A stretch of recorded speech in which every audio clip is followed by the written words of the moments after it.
magsisipagtapos ngayong hapon na ito.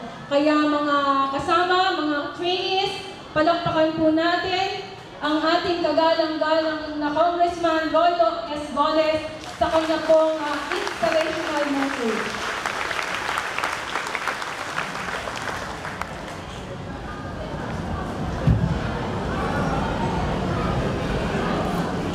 Maraming salamat, Josephine. Magandang hapon sa inyo lahat. Magandang hapon sa inyo. At lahat to hanggang doon sa dulo. Magandang hapon. Napakalaki ng grupong ito.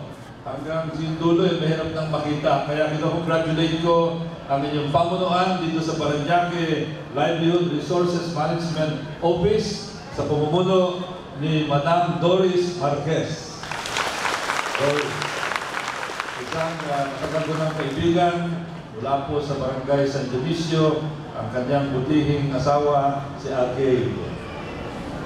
At meron pa tayo ibang mga bisita dito. Andito ang malaki daw ang delegasyon nila. Mula sa Barangay San Antonio, ang chairman ng Committee on Livelihood, Kagawad Jerome de Asis.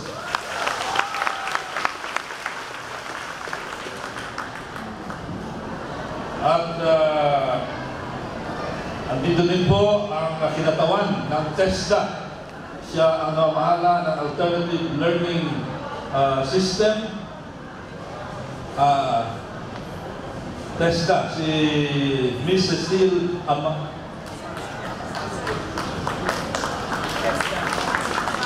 Cecile Amaro, andito po siya. TESDA.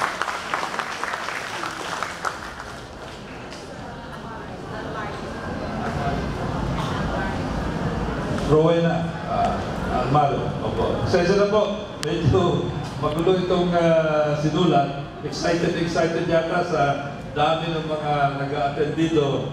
At binabati ko din si Dr. Jojo Carabello ng PDFI, ng ating Langahan Foundation, at si Clarissa Navarro ng ALS ng St. Andrews. At sa inyong lahat, magandang hapon sa inyo ulit. Alam nyo kanina, noong nagpipicture taking tayo, ako'y tuwan-tuwa sa nadagdagan na naman yung aking koleksyon para ilagay ko sa Facebook mamaya. Sino ba nagpe-Facebook dito? Ako nagpe-Facebook, masipag ako mag-Facebook, pahigunan sa lang litrato yan. Alam nyo yung mga litrato nyo, makikita nyo sa Facebook siguro mamayang ating gabi, o kaya bukas ng umaga, matapos na mag-post ko yan, at pwede nyo itag yung sarili nyo para makita nyo ang kopya.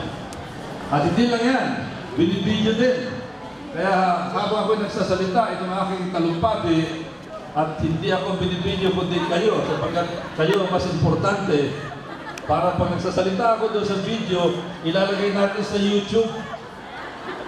Huwag ka masyadong lumayo at hindi ko maririnig dyan sa video na yan.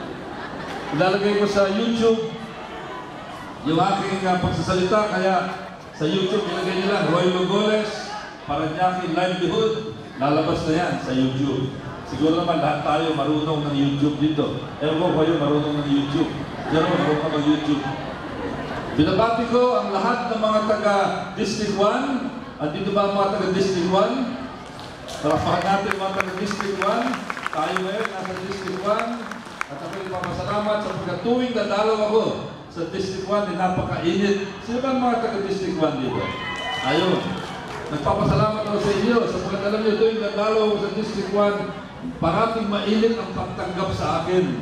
Makikita nyo na sa YouTube, sa Facebook, at siguro naalala nila na si Congressman Goles, bagamat Congressman ng 2nd District ng Parañaque, naging Congressman ng Lone District ng Parañaque, na sakop ang buong Parañaque. Kaya sa District 1 ako po'y nagsilbi ng 9 na taon sa inyo. Isa sa pinakamahabang kasaysayan ng pagsisilbi doon sa inyo sa District 1, mula sa San Isidro hanggang sa Baclaran, hanggang doon sa Vitales. Siyempre kasama na ang San Dionisio, ang La Huerta, ang Tambo, ang Dunggalo, ang Santo Niño, at ang Tambo. Kaya at siyempre ang Baclaran. Binabati ko ulit ang District 1. At siyempre yung aking District 2. Binabati ko ang lahat ng mga taga-distrito dito. Mula po sa aking barangay, ang pinakamalaking barangay sa buong Parañaque, Barangay BF, mga taga San Antonio, taga Marcelo Green, taga Don Bosco, taga San Valley, taga Moonwalk, taga Merville, at taga San Martin de Porres. Binabati ko kayong lahat. Alam nyo, itong inyong programang ito, ang programa ng Parañaque Skills, ay napakahalaga para sa inyong kinabukasan at para sa kinabukasan ng ating bansa. Alam niyo, madalas sabihin ng maraming nagsasabi tungkol sa ekonomiya ng Pilipinas na Pilipinas daw ay mahirap. Hindi po totoo yan. Merong mahirap sa Pilipinas. Yun yung mga medyo napapabayaan ng konti. Hindi sila nabibigyan ng skills program na katulad ng program na ibinibigay sa inyo. Sapagkat nagkaroon po ng pag-aaral, na kadalasan ang dahilan kung bakit walang trabaho ang tao ay sapagkat kulang sa skills.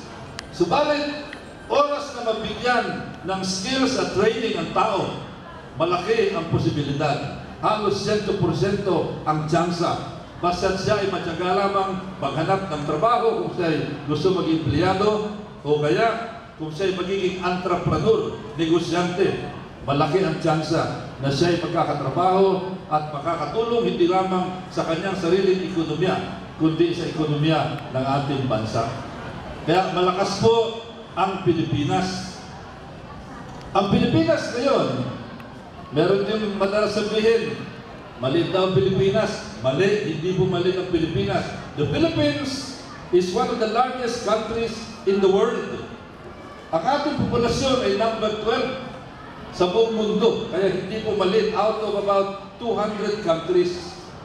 At tayo palakas ng palakas bilang isang bansa sapagkat patuloy na patuloy ang pagdami ng tao nagkakaroon ng trabaho. Katunayan, nasa dyaryo ngayon. Nakita niyo sa dyaryo.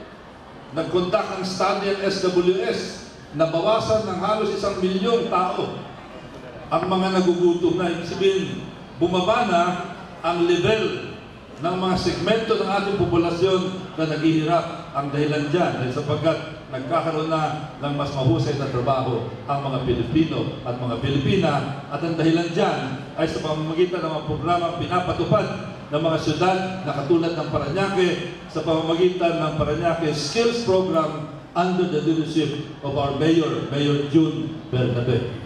At kahit na wala sa rito, palakpakan natin ang ating Mayor sapagkat sa pamamagitan niya. At kung ito lamang ay tutularan ng lahat ng mga syudad at mga municipalities sa buong Parañaque, talagang sa buong Pilipinas, talagang bubulusok ang kaunlaran ng Pilipinas. Tingnan niyo po. Halimbawa, marami sa inyo magkakaroon ng trabaho hindi lamang dito, kundi abroad. Alam ko, marami sa inyo nangangarap na magkaroon ng trabaho abroad, di ba? Lahat naman nangangarap ng ganyan. Okay lang yan.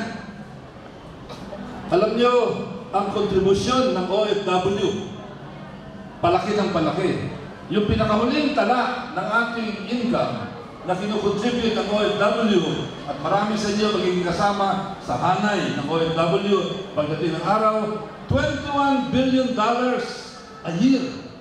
Pinakamalaking segmento ng ating gross domestic product. 21 billion accounting for about 12% of our GDP.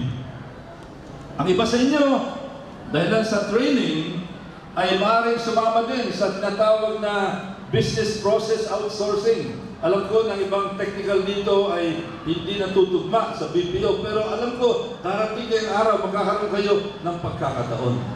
Ang BPO, call center, yung tungkol sa computer, yan ay magiging hamon na kahit sino pwedeng mag-training dyan. Maniwala kayo. Hindi sinasabi na kailangan meron kayong background sa computer para makapasok kayo sa business process outsourcing. Everybody can be qualified to be trained in the BPO. Alam niyo, ang BPO, isa rin sa isang segmento na talagang grabe ang growth umaabot ng mga 20-25% per annum. At sa huling pag-aaral ng ating gobyerno, maaaring umabot na ng mga 1 milyon ang nasa BPO. Pero ang kagandahan, kahit na 1 milyon lamang, ang income